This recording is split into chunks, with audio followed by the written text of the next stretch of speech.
Your All-Star experience, what it was like for all these great players? It was amazing, man. I enjoyed the city of New Orleans. I love it here in New Orleans. I've been here a lot when I was a kid, so I'm kind of familiar to the city.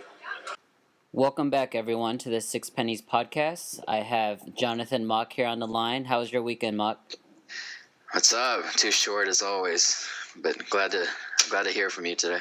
Yeah, I'm lucky for me. I have today off, so it's awesome for me. So lucky. That interview you heard was actually of DeMarcus Cousins right after the All-Star game last night, and he didn't know that he was getting traded yet. Yeah, so we wanted to jump on a quick podcast today, just a reactionary podcast to the big news from last night in the NBA. Did you hear about it? Yeah, Twitter kind of blew up with the news. I wasn't watching the All-Star game, but this kind of took over the night with the trade. Yeah, so for me, Twitter, I love Twitter during 3 times of the year, or 3 times in life, basically. 1 is during the presidential election. 2 is during, any musical, performance or, award show. And then 3 is around the NBA trade deadline. Trade deadline, yeah. Yeah, because it's instant analysis, instant news, and I just love it. Yeah, so during this time of year, I have a few fantasy basketball teams. So right around the trade deadline, probably about 2 weeks ago. So the trade deadline this year is on Thursday afternoon. And so about 2 weeks ago, I turned on notifications on Twitter for Watch. Nice. And so every single one of his tweets, I get a text or a alert about it on my phone. And it just started blowing up yesterday all of a sudden. All this talk about DeMarcus Cousins and how, they were talking about trading him and then not talking about trading him and then back trading him and then they actually traded him. So it was just a whole string of texts that all happened within probably a couple hours yesterday. Yeah. Okay, so to level set with everyone, the official trade is DeMarcus Cousins and Omri Caspi from Sacramento is going to the New Orleans Pelicans for Tyreke Evans, Buddy Hield, Langston Galloway, a 2017 first-round pick, and a 2017 second-round pick. So what are your initial reactions to that? See, I kept looking back for news even this morning because I thought I had heard somewhere that there was another first-round pick involved, and I thought they had a 2019 first-round pick going as well. But I'm not seeing any news of that now. Just general reactions from me, It will seem lopsided, but I'm not that surprised just because of the ineptitude of Sacramento. And it sounds like from their end, it was more addition by subtraction. I think they had a deadline coming up, probably not this soon. I don't know why. It seems like they kind of rushed the whole process all in one night yesterday for some reason, but they had probably another season or so to determine whether or not they wanted to commit to Boogie long term, and it sounds like yesterday they made the decision no. So I think they were just tired of all the BS that he brought along with him. He has a lot of just baggage, a lot of emotional tirades, and I think they were just done with it. Did they get enough back for him? Probably not. If they got maybe one more first-round pick, then I'd say it's about right. But only one pick, and I don't know. It's so hard to gauge these things just because when you're trading away the best player in the trade, it's so hard to get equal value back. But I know you probably feel like they really took it on the chin on this one. Yeah, I mean that's a great point that you mentioned. When you're trading the best player in any deal, it's hard to get equal value back. But the general reaction on Twitter basically is that Sacramento got fleeced. And not only fleeced, a lot of people, I mean, you could take this for a grain of salt because Skip Bayless is, driving this train. But he's basically saying that this is the worst trade of all time. Of all time. Of all time. I don't know. See, so I think it all depends on how high you are personally on DeMarcus Cousins, right? Me personally, I still to this day I view him as a fantasy basketball player more than a real life basketball player. Yeah. You know what I mean? Like he's to me he's kind of in that Matt Ryan class. If we bring it back to the NFL, Whoa, Matt Ryan. Yeah, I'm gonna bring it back to him. He's just a guy that he puts up amazing stats. I think this year he's something ridiculous, like 27, 10, and 4 or 5. So he gets all the stats, but he's never been on a winning team. He's never made the playoffs, and he's just a lot of that, of course, you can blame on the franchise as a whole. But to be honest, like the pieces there, they had the pieces. Well, say what you will about Rudy Gay, but they had Isaiah Thomas come and go. They had Hassan Whiteside come and go, and I don't know. I think sooner or later, like you have to put a little bit of the blame on Cousins himself. Yeah, I think from a Sacramento perspective, I think all the blame was on DeMarcus. Like if you were a good player, okay. So let me preface it. I kind of agree with you. I'm not a huge DeMarcus Cousins fan, but I will say he's a top 10, top 15 player in the NBA, and if you were that good, you would be able to will your team into the playoffs, whether it's an 8 seed or not, because it's what Anthony Davis did a couple years ago. Yeah, exactly. But with all that being said, I think just the sheer amount of talent that DeMarcus Cousins has, it just makes this trade crazy. So let's just break this down. So the first player that New Orleans sent over is Tyreke Evans. How do you feel about Tyreke? I don't know what they're doing with that. It's just, I don't know if they wanted him back. It's like a homecoming of sorts. Obviously, he started his career there years ago. I can't remember if he left or he got traded, and then they're bringing him back. It's just, I never liked him. He's one of the biggest ball stoppers in the league. I think he's just like a ISO one-on-one player, which you can't win with in the league now. But he can still put up the stats himself, It's just, I think if we're talking seriously about their future, if they want to really win, I think he's more of a 6-man type, like someone just off the bench to maybe provide that spark. But as it stands right now, they don't have the talent there to leave him on the bench, so he's going to be starting.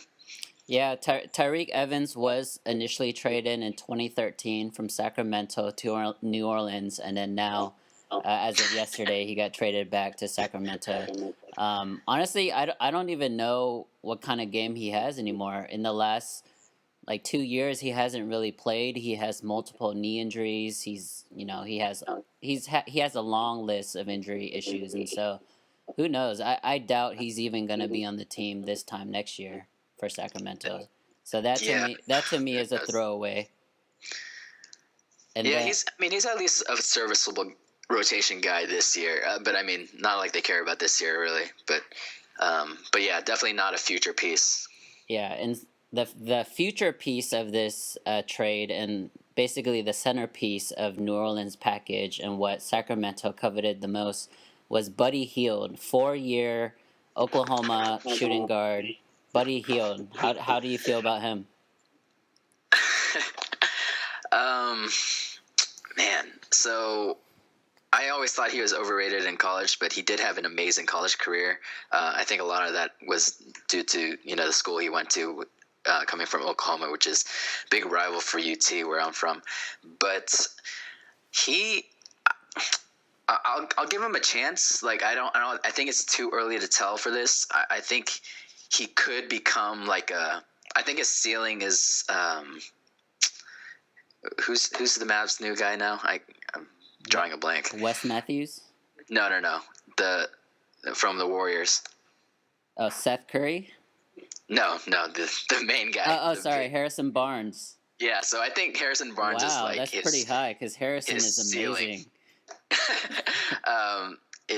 I think he's still coming into his own. Obviously, this is still his rookie season, and he was drafted 6th in what I consider a pretty weak draft class so far. But the potential is still there. Yeah, for me, Buddy Hield, I'm not even sure if he's as good as Jimmer Fredette. And Jimmer Fredette was on the Kings as well.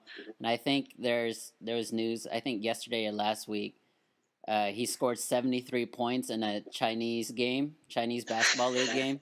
I'm not sure Buddy can even do that, to be honest. Oh man, I don't know. It's we'll see. I mean, obviously he can't carry a team. I'd like to see him on a team where he's maybe like the third best player. But so we'll see if the Kings can even put together a team like that. I'm not too hopeful with their history. Okay, so we have Tyreek, Buddy, and then the third person is Langston Galloway. Do you know this guy? Yeah, I do. He came from the Knicks, kind of out of nowhere.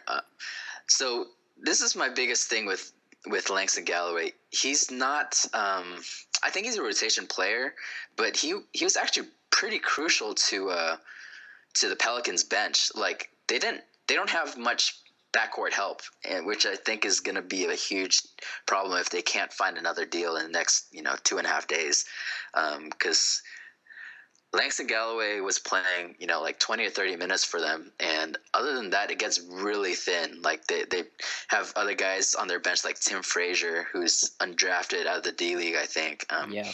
But other than that, right now, that's about it.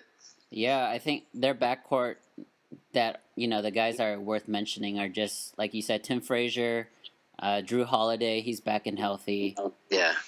They also have like Etwan Moore.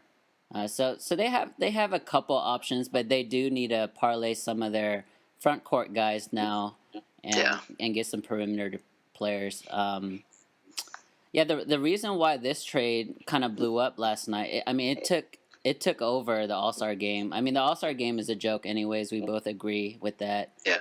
But as soon as news came out of this DeMarcus trade, it just took over Twitter, and it's because it's the biggest trade of a superstar since Carmelo Anthony, I would say. So it's been at least like 5-6 years since we've seen a trade about this, a trade with a player with this type of name and significance. So yeah, definitely being like an established player. A few years ago you had James Harden, but he wasn't the guy he is now. Yeah. He's established in the NBA. But funny you bring up that Carmelo trade, because I was thinking about all the past kind of lopsided superstar trades. So the thing is, all of these trades with stars, they're going to be pretty lopsided one way or the other. Carmelo was, I think, the only one that was lopsided the other direction. So that Carmelo trade was between the Denver Nuggets and the New York Knicks, and I think to this day it's kind of understood that the Knicks gave away too much. Not that either of those franchises have gone anywhere since then, but that Carmelo trade was interesting just because they gave up so many like quality players. Like they gave up, it's a huge like 7-8 player deal. But that kind of brings me to my next point. So, we talked about the ineptitude of the Kings management, and now talking a little bit about Carmelo trade. Maybe he might be traded again this week, but do you think the Kings are the worst run franchise in the league? I think right now you would have to say so. I think the history of just the past couple of years of Vlade Divac, getting into, I think he's VP of basketball operations now. Ever since he took this role, there's been no direction, and not only that, I feel like he's just making trades to make trades because I think they just built a new arena. They just moved into a new arena, and so he's trying to create like excitement and hype around their team. But now, like, why would you even want to go to a game? There's no superstar to watch. Yeah, it's not a good look when you trade back for someone you traded like a few years ago. Yeah. With Tyreek Evans. So I think, yeah, you're right. The Kings are definitely at the low end of the totem pole right now. I think it's a toss-up right now between the Knicks, the Kings, and the Magic as far as the worst run franchise. That Kings and Magic really feel like they don't have any idea what they're doing. They keep trading away guys and not really improving on anything. Knicks, I think they got pretty lucky with landing Porzingis in the draft, so we'll see about that. We'll see how he pans out. Yeah. So we mentioned, the state of Sacramento. Let's dive deeper into the Pelicans now. The big picture, though, DeMarcus Cousins went from a team that is 9 games under 500 to a team that is 11 games under 500. So is this really an upgrade? I can't believe that. I can't believe that the Kings had a better record than than the Pelicans before that point. Yeah, yeah. So I mean, now with Anthony Davis and DeMarcus Cousins, what do you think they can accomplish? Do you think they can make the playoffs this year? Do you think they can make some noise in the playoffs? So the A seed is completely up for grabs right now. Right now, it's Denver has that spot at 25 wins and 31 losses, and above that, seventh seed is pretty far off. It's OKC right now with 32 wins and 25. So I feel like whoever can jump up to maybe right about 500 should be able to take that eighth spot and play the Warriors in the first round. So a couple years ago, I think, during the Warriors' first finals run, I was, cheering pretty hard for Anthony Davis and the Pelicans. Me too, I thought they man, had a me chance. too. If you remember that ridiculous shot that Curry made in, I think, Game 3 to send it in overtime or to win the game over Davis, and that was kind of the nail in coffin for them. But we'll see. They need one more piece, but one more guard, as far as the Pelicans are concerned. But I'm looking at the Warriors roster, and really they're going to have a tough time defending these guys. They already have a tough time right now against anyone with a low post game. I think Anthony Davis put up ridiculous numbers in the 2 games he had against the Warriors already this season. So if you add DeMarcus Cousins to the mix, you're going to force someone like Zaza or KD to bulk up and try to cover him, and I don't think that's possible. If the Pelicans make the playoffs as an 8 seed and they'll see Golden State, you're gonna have to ask Draymond Green and Kevin Durant to guard Anthony Davis and DeMarcus Cousins respectively, and I don't know if they can. They have the girth and the strength to really keep them off the boards. I think New England or New Orleans can just rebound the ball all day. I don't know what Golden State can do.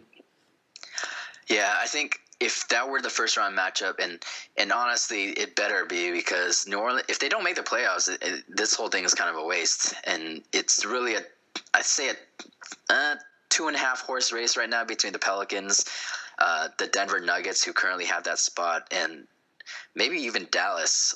They're only a game behind. Please don't say Dallas. No. So they're only half a game behind Pelicans, but yeah, I agree. Pelicans should be able to grab that A seed, and if they were to play each other, Draymond would probably have to defend DeMarcus, and they'd probably put like KD on Davis. Thing with Davis is he's not really a low post guy. Still, he has some moves, but he's not going to really punish you down low. I feel like his game's still a lot of floaters, a lot of face up shots, and DeMarcus is the one who will try to back you down, but Draymond, that's like his forte. If he just kind of stands there and gets away with a lot. Yeah, so I want to mention on our Twitter account right now, Six Pennies Pod, we're running a poll, and the question is, should the Warriors be worried about playing the Pelicans with Boogie Cousins and Anthony Davis in the first round? And right now, it's actually majority of our people are saying yes. 58% yes, 42% no. What are your reactions to that? I like it. I hope so. I hope this series happens. I think it kind of plays into the Warriors' biggest weakness right now, which is rim protection and really defensive rebounding. So if they can just crash the glass against them, they should have a chance. But I still think they need like one outside guy, one perimeter guy to really round out the team. They got so many bigs right now. They don't really know what to do with them. Yeah. If you were New Orleans, you had to make this deal, right? Yeah. It's a no-brainer from their standpoint. Only giving up one 1st-round pick is crazy to me. Thinking about it right now, but and they got rid of a lot of the I won't say dead weight, but Hield. I think they saw what he could do, and he's not like a difference maker for that team. So I think they were fine getting rid of him. And Tyreek, I think he'd kind of run his course there. And Drew Holiday is playing kind of out of his mind this year. So I think that made Tyreek expendable. Yeah, I 100% agree with you. So a lot of the Twitter reactions from last night are regarding the other teams that are so-called buyers right now during the trade deadline. Mm-hmm. Whether that's the Celtics or the Lakers. One interesting report that I read was that Sacramento asked for Brandon Ingram from LA, and when LA said no to Ingram, that deal was shot down. If you were a Lakers GM, would you include Brandon Ingram in a DeMarcus Cousins deal? Yes. For sure, right? Like a no-brainer. Yes. Ingram, I think. I wasn't that high on him in college either. I mean, I get that he's really lanky. He could be really versatile, but man, his numbers are disgusting right now. And I think anytime you get a chance to get who could be like a franchise guy like DeMarcus Cousins, say what you want about his emotional state of mind on most nights, but when motivated, he's close to unstoppable. So I think you got to pull the trigger on that and not try to protect just Brandon Ingram. If it's just Ingram, they got the rest of the core there. I think they're still really high on Julius Randle. They're still holding out hope for D'Angelo Russell, and I think that'd be a solid core going forward. But I guess they didn't want to. Yeah, if Ingram was the deal breaker, then Magic Johnson needs to be shot, because I can't believe you would turn down a DeMarcus Cousins deal. So would you rank DeMarcus as I'd say conservatively top 15 player in NBA? So I was thinking about that today, and it's so hard to judge across positions. But just as a big, the only people that I consider better than him from a big standpoint are Karl Anthony Towns, Anthony Davis, LeBron if he counts, and maybe Marcus Gasol. So that's 4 players. So I think he's right there, top 5 big, and that probably translates to at least top 15 overall. Okay, yeah. So my follow-up to that is, now there's a team, I don't know, I can't even think of a time when a team had 2 of the top 5 bigs and 2 of the top 15 overall players in the NBA. It's just crazy to me. I don't know how well they're going to play together and jive together, but that's a lot of star power. Yeah, last time I could think of is maybe that Heat run with Bosch, but I don't even know if Bosch was that high. No way. He was maybe 25 overall or something like that. But yeah, top 2 of 5 bigs is pretty nice. Pretty nice All-Star weekend for New Orleans there. Very nice. So a funny fact, like we said earlier, Buddy Hield is the centerpiece of the New Orleans trade, and he's known for his shooting, right? His 3-point outside shooting. Right. So what's crazy is DeMarcus Cousins for the year actually has more 3-pointers than Buddy Hield. Really? Yeah. No way. Yeah, so DeMarcus has hit 95 and Buddy Hield has hit 89. Dang, Cousins shot. Man, he's I guess he's hoisting a lot of threes nowadays. Yeah, yeah, definitely. He's just talented inside and out. Yeah, he is. I just, man, he's gonna have to prove it to me. Kind of like Matt Ryan had a chance to prove it to me. He just, I don't know if he can kind of keep it all together. I think, isn't he already at the max for technicals? So any technical from here on out, I think he gets suspended, right? Yeah, so I think he's already been suspended for 1 game this year, and then every other technical past that, he gets another suspension. Yeah, yes. And I'm assuming that carries over to his new team. Doesn't matter which team he's on, right? Yeah, it definitely carries over to the new team, but it resets at the playoffs. So he'll be back at 0, I believe. I'm not sure about that. So he just needs to get that team to 500. They need to bench him and then wait for the playoffs. Yeah. I mean, you're right. Those are some negative things about Boogie. We don't know how he is off the court. Apparently, he's really bad in the locker rooms, and he probably just, wore out his stay in Sacramento, and that's why they decided to trade him. But on the court, since 2010, he does lead the league in technicals with 105.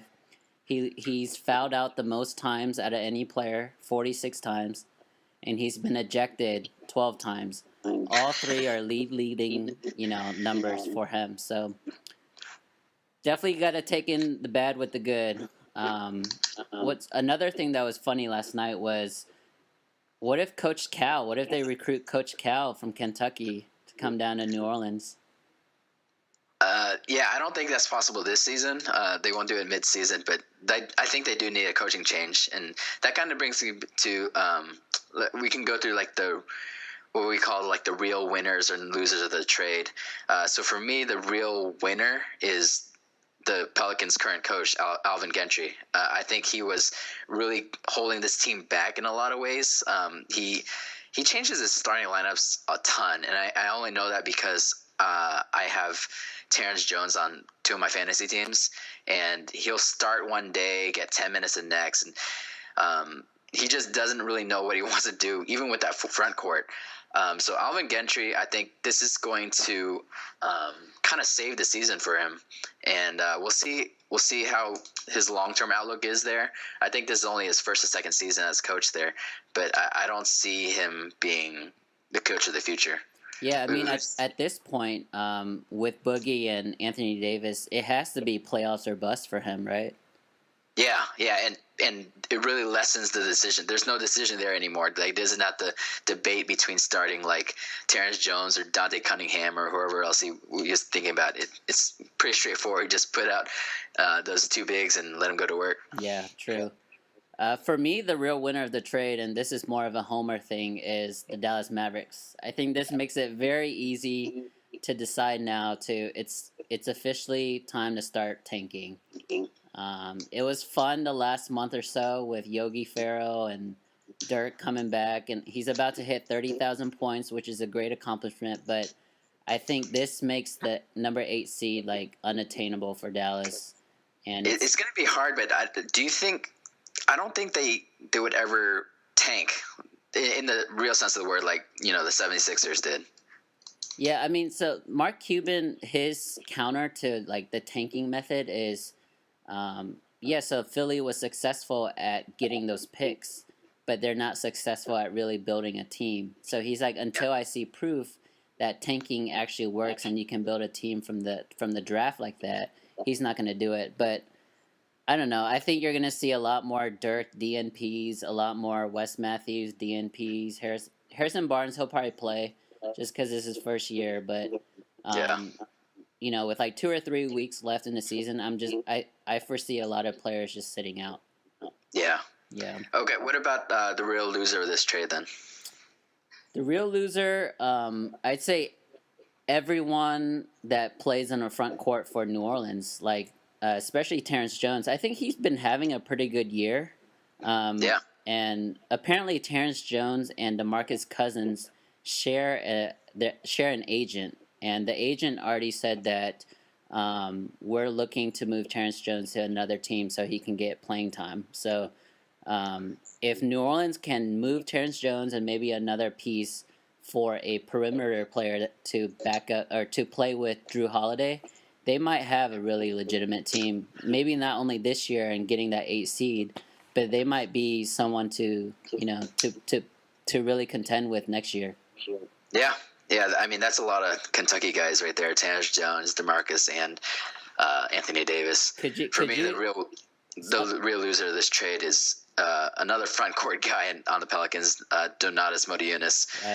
Both of those guys used to be on the Rockets last year, and Demo. I don't know if you all caught up with it, but he had this long contract dispute. He was a restricted free agent this summer, and his agent, BJ Armstrong, is, I think, the worst ever. Pretty much got him to turn down, big money, at least, $10 million a year, and he ended up, a lot of drama with the Rockets. Rockets ended up letting him become a unrestricted free agent, and he signed the minimum deal with the Pelicans, and now he's not going to get any playing time. Is that BJ Armstrong the guy that played with Michael Jordan on the Bulls? Yes, it is. Are you serious? That's hilarious. Okay, yeah, so to recap, DeMarcus Cousins is now a New Orleans Pelicans. since 2002, there's only been one player that has averaged over 27 points and over 10 rebounds, and that's Shaq. And 2002, that was like Shaq prime, basically. Yeah. And now you have two guys currently averaging 27 and 10, Unibrow and Boogie, and they're on the same team. So this is insane. I can't fathom this. I don't know how they're gonna play. I do know that the Mavericks are playing them on Saturday, so I might buy tickets just to go watch them play. Oh man, yeah, I think they're coming. They're making a Texas trip, so they're playing the Rockets coming up this week as well. Anything else you want to talk about, Mok? No, I think we kind of covered everything we could cover with this trade, and I'm actually looking forward to the next 2 or 3 days with the trade deadline. Hopefully, it's going to be a lot more. If this is any indication, hopefully this year will be a lot more exciting than years past. Yeah, hopefully Jimmy Butler or Carmelo Anthony gets moved. Yeah, and we'll definitely have another podcast coming up later this week or early next week to kind of recap everything as well. For sure. Thank you for that. Thank you, everyone, for listening. Please follow us on Facebook, Six Pennies Podcast, and Twitter, Six Pennies Pod. Thanks, guys. Thanks.